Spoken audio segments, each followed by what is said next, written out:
하나님께서 우리와 함께 하십니다. 우리의 삶 가운데 늘 도와주시고 이끌어 주시고 인도하십니다. 하나님의 마음을 품고 우리가 살아갈 때마다 하나님께서 우리를 도와주시고 이끌어 주시고 인도하십니다. 매일매일 하나님의 음성을 들으면서 하나님께서 우리에게 무엇을 말씀하시는지, 어떻게 살아가는 것이 하나님의 뜻인지를 우리가 매일 묻고 나갈 때 하나님께서 우리의 삶이 더욱더 풍성해지고 하나님의 그 뜻 가운데 우리가 온전하게 나갈 수 있게 되어집니다.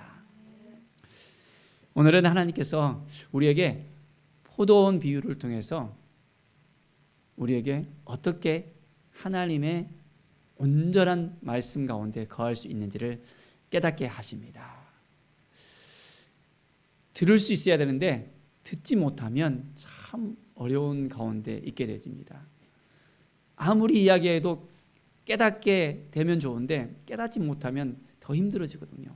오늘 이 포도원 비유를 통해서 이스라엘 백성들이 얼만큼 깨닫지 못하고 눌려 있는지, 깨닫지 못하고 힘들어하는지를 우리가 볼 수 있습니다. 자, 그래서 이 포도원 비유를 통해서 주님께서 백성들에게 말씀합니다. 자, 한 사람이 포도원을 만들었습니다. 자, 포도원을 아름답게 만들고 열심히 가꾸고 또 소출을 냈습니다. 그런데 그 가운데서 이제는 타국에 갈 일이 있어서 많은 길을 떠날 그런 계획이 있어서 주변의 농부들에게 그 포도원을 이제 맡겼습니다. 그리고 어느 시기가 되면 또 포도원에 나는 그 소출들을 또 나눌 수 있도록 그렇게 이야기하고 갔습니다. 그런데 타국에 나간 지 너무 오래됐어요. 우리가 서로 소통하는 것도 이렇게 쉽지 않잖아요. 요즘 같은 경우에는 어떻습니까? 전화로 딱 해서 여보세요 하면서 바로 이야기하면 문제가 딱 해결될 수 있는데 한번 소식 전하는 것도 쉽지 않는 그런 시대였잖아요. 자, 그래서 종을 보내서 이제 포도원 모든 소출을 이렇게 했으니까 이제 그것을 얼마를 또 이제 바치라고 이야기를 했습니다. 그래서 한 종을 보냈는데 어찌된 일인지 이 농부들이 이 종을 맞이하는 것이 환대하면서 잘 오셨습니다 하면서 딱 그 소출을 드려야 되는데 그렇지 않고 아주 이제는 그 종을 붙잡고 때렸습니다. 그리고 아무것도 안 주고 그냥 보낸 거예요. 주인이 생각이 어떨까요? 아니 왜 이 농부들이 이러한 생각을 가졌지 하면서 의아해했습니다. 잘못 전달됐나? 아니면 어찌된 일이지 하면서 이 주인은 참았습니다. 그리고 다른 종을 또 보냈어요. 자, 다른 종을 보냈다니까 어떻습니까? 이번에도 또 때렸어요. 아주 이제는 때리기뿐만 아니라 능욕을 갖다가 하고 아주 처참하게 다시 내보냈어요.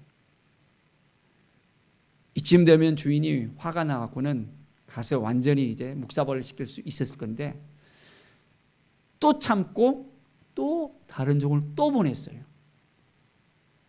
자, 포도원 맡은 이 농부들이 세 번째는 잘 맞이했을까요? 아니잖아요. 마찬가지였습니다. 이 종을 이제는 때리고 다시 보냈습니다. 세 번씩이나 이런 일을 했어요. 세 번씩이나. 한 번도 아니고. 우리나라도 이게 산수세판이라는 얘기가 있는데 이 이스라엘에서는 이 3이라는 숫자가 완전수에 해당됩니다. 그들을 참고 인내하면서 종을 보내서 그들의 마음이 준비되기를 원했는데 그것이 안 됐던 거예요. 이 의미가 어떤 의미가 있습니까? 하나님께서 이스라엘 백성들에게 수없이 선지자를 보내서 그들이 회개하고 돌아오고 하나님께 돌아오고 하나님의 말씀 가운데 거하기를 계속해서 메시지를 전했습니다. 그런데 그것을 깨닫지 못하는 거예요. 그래서 이 포도원의 그 비유를 통해서 그것을 알게 하셨거든요.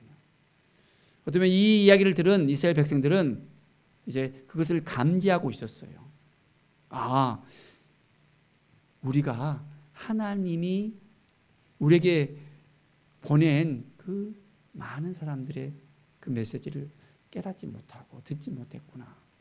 심지어는 능욕하고 힘들게 했구나 하는 생각들도 들었을 것입니다. 자, 이제는 세 번의 그 종을 보내고 난 다음에 이 포도원 주인이 마지막으로 이 종들을 보내니까 그냥 하찮게 생각을 해서 그러니까 이제는 내 아들을 보내면 이제 존대하겠지. 그들이 정신을 바짝 차려서 내 아들을 잘 맞이하고 이제는 소출을 다시 나눠주겠지라고 생각을 했습니다. 자, 아들이 갔어요. 어떤 일이 벌어졌습니까? 이제는 상상 밖의 일이 생겼습니다. 어떻게 이런 일이 생길 수 있을까요? 이 농부들은 서로 작당을 하면서 아들이 왔다는 거예요. 야, 이 기회다. 어떤 이런 일이 생길 수 있을까? 이 아들을 죽이면 모든 유산을 다 우리가 차지할 수 있겠다라고 생각하는 거예요. 주인이 안 온 이유가 혹시 그 주인이 또 죽었을 거라는 생각까지도 가졌을 것 같아요. 그러니까 이 아들만 이제는 없애버리면 모든 것이 다 우리 것이 될 수 있다라는 생각을 가진 거예요. 아주 위험한 생각을 그들은 가졌죠. 자,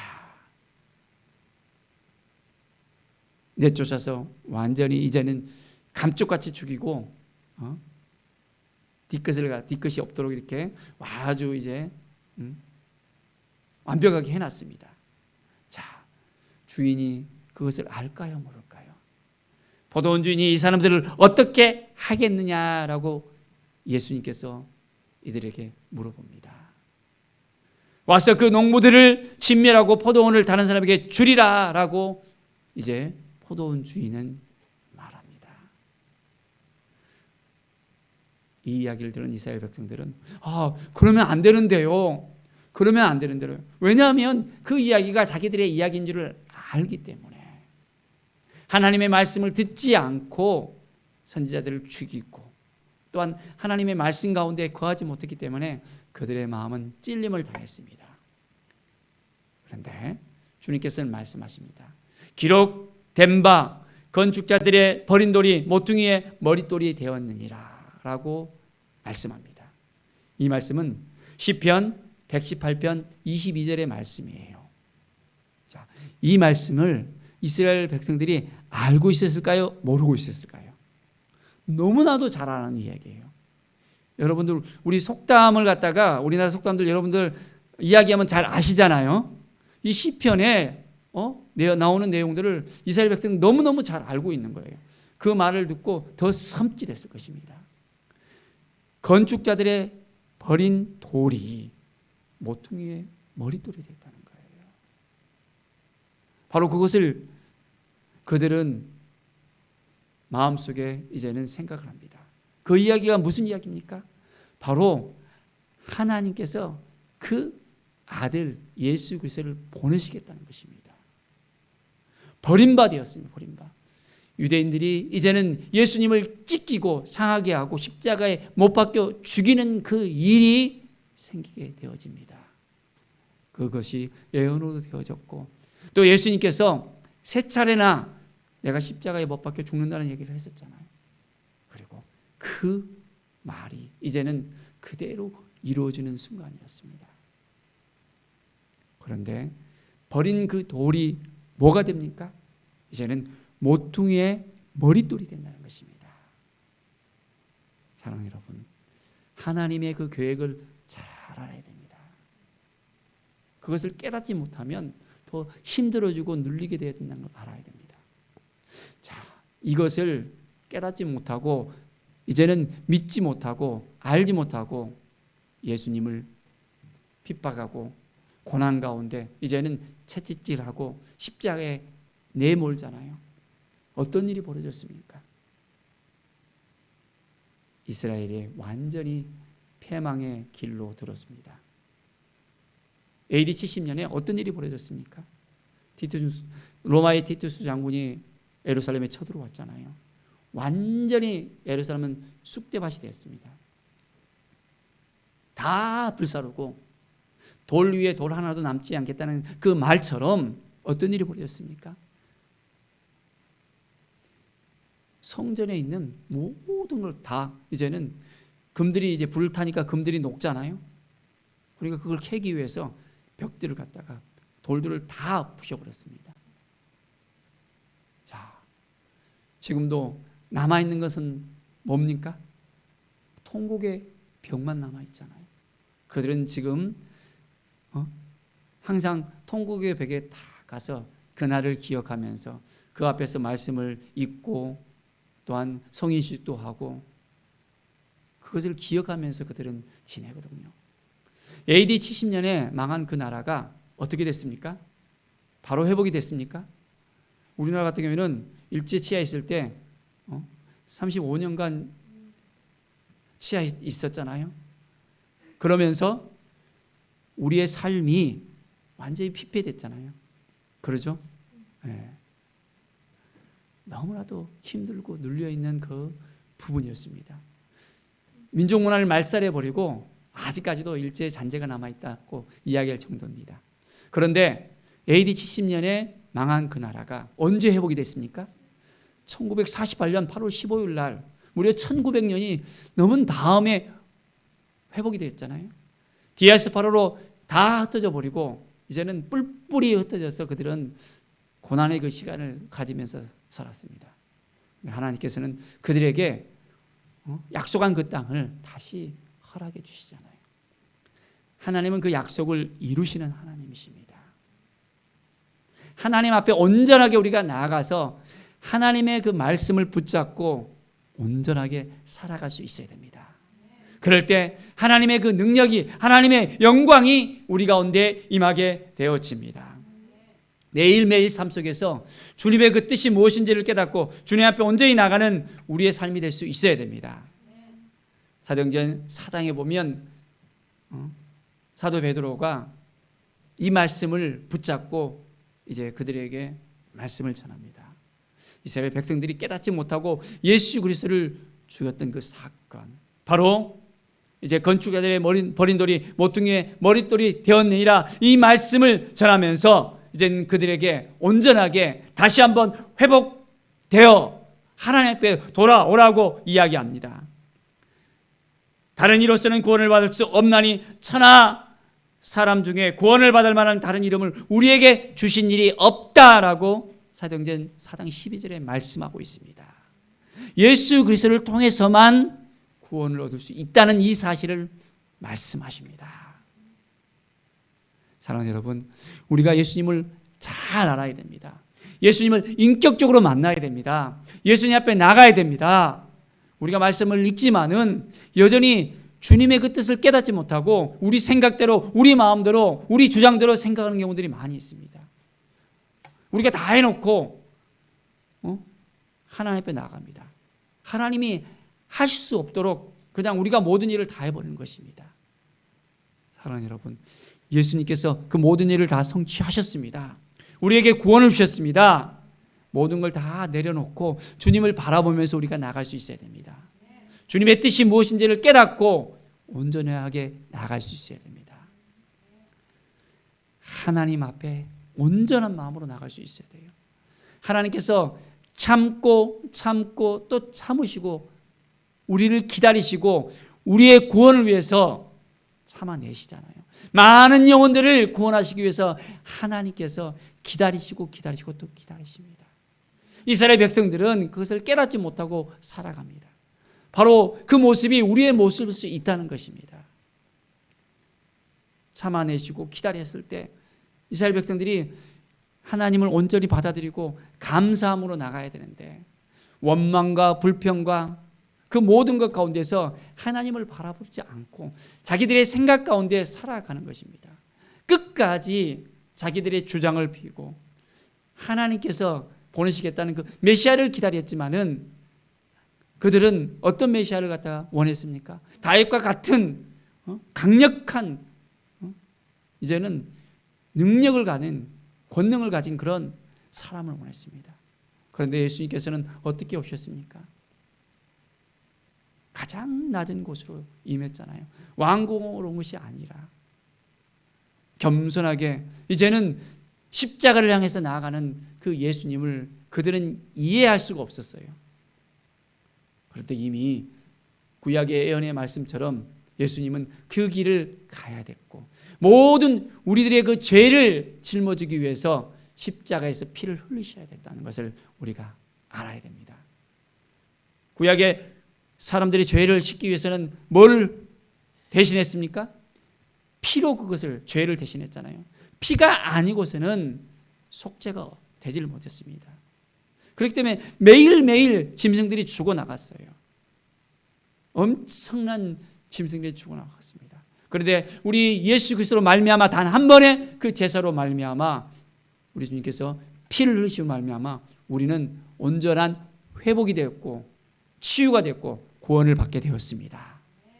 예수님 앞에 나오면 되는 겁니다. 예수님을 만나면 됩니다. 예수님을 믿고 그 피로 말미암아 우리가 씻음을 받고 온전해질 수 있습니다. 정말 믿습니까? 매일매일 우리가 주님을 만날 수 있어야 됩니다. 주님을 만나는 그 기쁨 가운데 우리의 삶이 회복이 되어지고 하나님 앞에 더욱더 가까이 나가는 것입니다. 아직까지 주님과의 그 인격적인 만남을 가지지 못한 분이 있습니까? 주님을 만나야 돼요. 예배 가운데서 주님을 만나야 되고 예배의 감격 속에서 주님의 그 뜻이 무엇인지를 알아가고 새 힘을 얻고 새 능력을 가지고 이제는 주님이 말씀하신 것을 붙잡고 세상으로 나가서 하나님의 그 사랑을 예수 그리스도의 그 구원의 그 역사를 그 복음을 전할 수 있어야 됩니다. 매일 우리는 하나님 보시기에 합당한 그 삶을 살아갈 수 있어야 됩니다. 사랑하는 여러분, 정말 오늘의 그 삶 가운데 주님을 만나셨습니까? 오늘 예배 가운데 주님께서 우리에게 말씀하신 것을 우리가 깨닫고 이 말씀을 붙잡고 이제는 온전히 주님과 함께 동행하겠습니다. 결단하면서 살 수 있겠습니까? 여전히 우리의 생각 속에서 벗어나지 못해서 이것저것 하면서 분주한 삶 속에서 힘들고 눌린 그런 삶을 우리가 살아간다면 하나님께서 기뻐하지 않을 것입니다. 매일 하나님 앞에 더 가까이 나가는 삶입니다. 하나님이 우리를 도와주시잖아요. 이끌어 주시잖아요. 우리의 모든 삶을 하나님께 맡겨드리고 하나님과 함께 나간다면 우리의 모든 일들이 더 순탄하게 이제는 하나님의 뜻 가운데 이루어질 수 있습니다. 하나님이 말씀하신 것을 우리가 들을 수 있어야 돼요. 매일매일 삶 속에서 하나님은 우리에게 말씀하시는 하나님입니다. 인격적으로 만나시기를 원하시는 하나님이십니다. 그런데 우리의 마음의 문을 닫고 우리는 듣지 않는 거예요. 깨닫지 못하는 것입니다. 오늘 이 말씀처럼 이스라엘 백성들이 아무리 종을 보내고 아들을 보내기까지 다 했는데도 깨닫지 못하는 거예요. 우리에게 주어진 이 시간들, 이 소중한 시간들을 우리가 어떻게 보내야 될 것인지를 우리가 결정해야 됩니다. 다른 것을 바라보는 것이 아니라 예수님만 바라보는 삶입니다. 예수님 앞에 나아가는 삶입니다. 주님의 뜻을 향해서 나아가는 삶입니다. 이 삶을 통해서 하나님께서 우리에게 더욱더 큰 것들을 맡겨주시고 인도해 주십니다. 하나님의 그 사랑 가운데서 우리가 거하십시다. 매일매일 하나님 앞에 더 가까이 나가는 삶, 놀라운 하나님의 그 사랑이 우리 가운데 임하게 되어집니다. 우리의 삶 가운데 주님과의 그 첫 만남, 그 첫사랑이 회복이 되어져야 됩니다. 이 코로나 가운데 우리의 믿음이 식어져 있는 걸 볼 수 있습니다. 예배가 회복이 되어져야 됩니다. 우리의 마음 가운데 열정이 회복되어져야 됩니다. 젖어 있는 우리의 마음은 혹시 있지 않습니까? 이제는 다시 깨어나야 됩니다. 지난번 다니엘라 자매를 통해서 저희 교회에 하나님께서 또한 예배 회복을 위해서 기도하게 하시고 함께 또 순천에서 또 수도권에서 또 여러 지체들이 내려와서 함께 기도하면서 하나님께 나갔던 시간이 있었잖아요. 하나님이 우리 교회를 향한 하나님의 그 뜻이 무엇인지를 다시 한번 우리가 생각하면서 이제 어떻게 하나님 앞에 우리가 서야 될 것인지, 앞으로 우리 세계교회가 어떤 마음으로 하나님의 뜻을 향해서 나갈 것인지, 우리의 삶 가운데 어떻게 이제는 결단하면서 온전한 마음으로 하나님께 나갈 것인지, 우리가 예배의 회복과 우리의 삶의 회복과 하나님의 그 은혜 가운데 우리가 거할 수 있도록 온전한 마음으로 나갑시다. 하나님께서 우리 한 사람 한 사람 지금도 바라보고 계십니다. 내게 더 가까이 나오라, 나와 만나라 말씀하시면서 하나님의 그 말씀을 더욱더 깊이 있게 우리가 깨닫는 그런 매일매일의 시간을 가집시다. 하나님의 음성을 듣지 못하면 우리는 그 순간 바로 넘어질 수밖에 없습니다. 잘 하다가도 이제 섰다 하면 넘어질까 조심하라 그랬잖아요. 매일매일 그래서 우리는 말씀 앞에 서야 됩니다. 우리가 매년 1년 1독의 말씀을 또 우리가 읽고 있잖아요. 그냥 말씀만 읽는 것이 아니라 그 말씀을 통해서 온전하게 우리의 삶이 이제는 주님의 그 뜻 가운데로 들어갈 수 있어야 됩니다.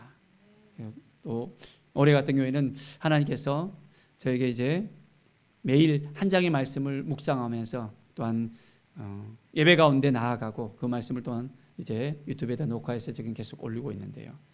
출애굽기의 말씀을 통해서 하나님께서 이제 애국 가운데서 그 약속의 말씀에 따라서 약속의 그 땅으로 이끌어 가시잖아요.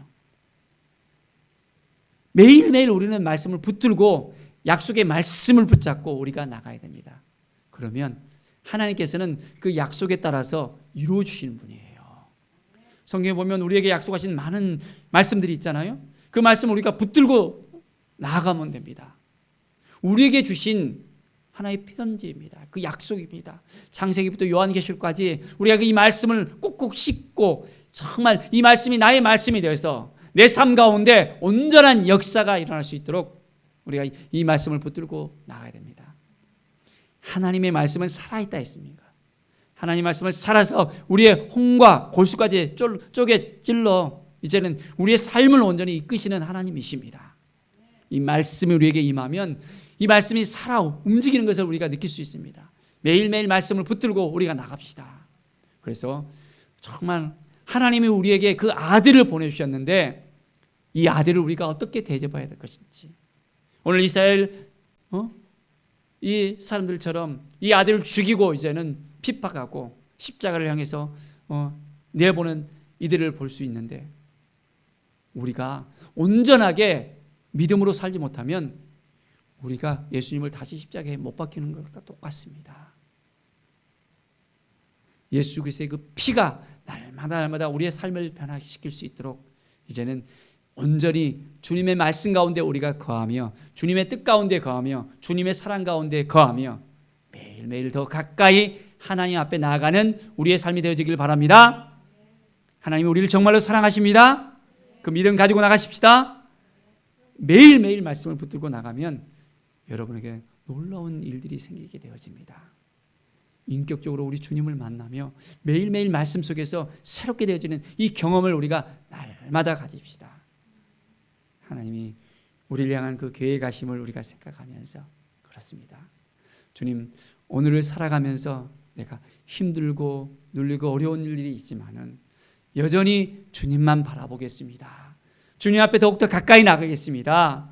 주님의 뜻이 무엇인지를 묻고 말씀 앞에 서서 이제는 온전히 승리하는 삶을 살겠습니다. 주님이 도와주시고 함께해 주시고 성령께서 친히 주장하시고 우리의 삶 가운데 늘 하나님 아버지께서 이끌어 줄 것을 믿습니다라는 이 믿음을 가지고 오늘도 승리하는 삶, 온전히 구원의 그 감격 속에서 매일매일 주님께 영광 드리는 귀한 삶을 살기를 간절히 축원드립니다. 기도하겠습니다. 하나님 아버지 감사합니다. 매일 우리의 삶이 주님을 바라보게 하여 주시옵소서. 다른 생각을 뿜지 않고 말씀 앞에 서게 하여 주시옵소서. 주님의 약속을 붙들고 살게 하여 주시옵소서. 하나님 아버지, 이스라엘 백성들은 깨닫지 못했습니다. 알지 못했습니다. 바로 그들의 메시아가 왔는데도 깨닫지 못했습니다. 우리의 삶 가운데도 주님이 우리와 함께 하시는데, 우리를 이끌어 주시는데 우리가 깨닫지 못한 것이 있지는 않습니까? 말씀하시는데도 우리가 귀를 막고 있는 것은 있지 않습니까? 모든 것 다 내려놓고 주님만 바라보게 하시고 주님의 은혜 가운데 우리가 거하며 주님께서 우리에게 맡기신 그 모든 것들, 우리에게 정말 예배하시는 그 모든 복을 누리면서 살게 하여 주시옵소서. 오늘도 예배 가운데 우리에게 큰 은혜를 내려주시고 또 한 주간이 우리에게 승리의 삶을 살 수 있도록 이끌어 주시옵소서. 성령 충만한 삶, 믿음의 삶을 살게 하여 주시옵소서. 감사드리며 예수 그리스도의 이름으로 기도드립니다. 아멘. 이 시간 우리 함께 찬송 214장 우리 준비하신 헌금 드리면서 찬송 드리겠습니다.